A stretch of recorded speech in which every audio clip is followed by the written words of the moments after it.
So we're here today to talk about content marketing strategy. So if we're going to create video or podcasts in order to support our business, what is the strategy behind that? That's what we're going to be talking about, isn't it? Yeah, that's it. So I thought I'll start off by saying, it's those classic marketing things. It's who is your audience? Who do you want to speak to? What do you want them to say? And then after the interaction with your content, what do you want them to do? So those three questions, I think, is where we start. Mm-hmm.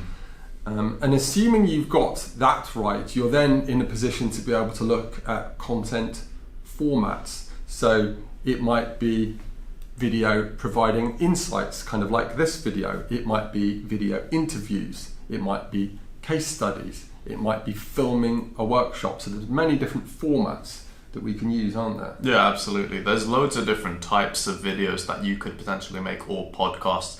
And I think it's just down to thinking about your capabilities and really what you want to get out of it and what's more accessible to you, because sometimes not everything is going to be readily available to do. For example, sometimes it might be very difficult to do live broadcasting of your workspace, for example, or events. You might want to maybe take it slow and have very pre-recorded content and start with them and then kind of build upon it later on. Absolutely. And what about thinking about what we're going to do with the content? How important is that? I think it's massively important, and I think there's kind of two main things we need to think about when it comes to what you're doing with the content that you're creating. And the first thing that you need to think about is the content that I'm creating, does that give a leeway in order for people to purchase my product or service? And I think that's crucial, because creating content, whilst it is fun and you need to do it, you really need to think of the business motives behind it. So every piece of content that you're creating, it should be directly relevant to a service or product that you're offering, because we're going to be using this video content to act as a bridge in a way to move your customers down the funnel. And whilst they're getting the value from the content you're producing, it may also give them a chance to convert. So that is the first thing that we need to think about. I think the second thing is, how are you going to repurpose the content that you're making?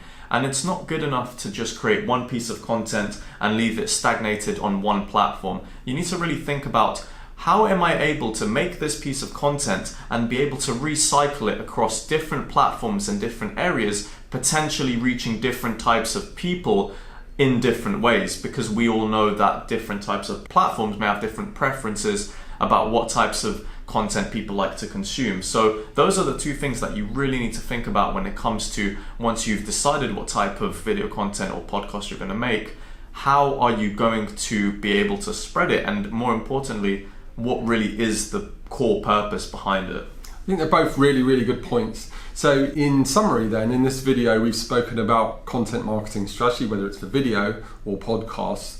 There's kind of three steps. So the first step is marketing classics. Who are we speaking to? What are we saying? And broadly, why are we doing it? What do we want them to do next? And then once we're clear about that and we've created a format that we think works for that purpose, Itamar's quite rightly pointed out that we need to land our content in a zone where it's subtly related to our products and or services. It's a very fine line, that one, isn't it? Because we've got to provide value with the content. Yeah, and I think that's the most important thing, because if you don't provide value, then people won't really care for your content and they'll just think you're trying to sell them something, which in reality is what you're doing. But like you mentioned, you have to do it very subtly. So the main focus has to be really on the added value.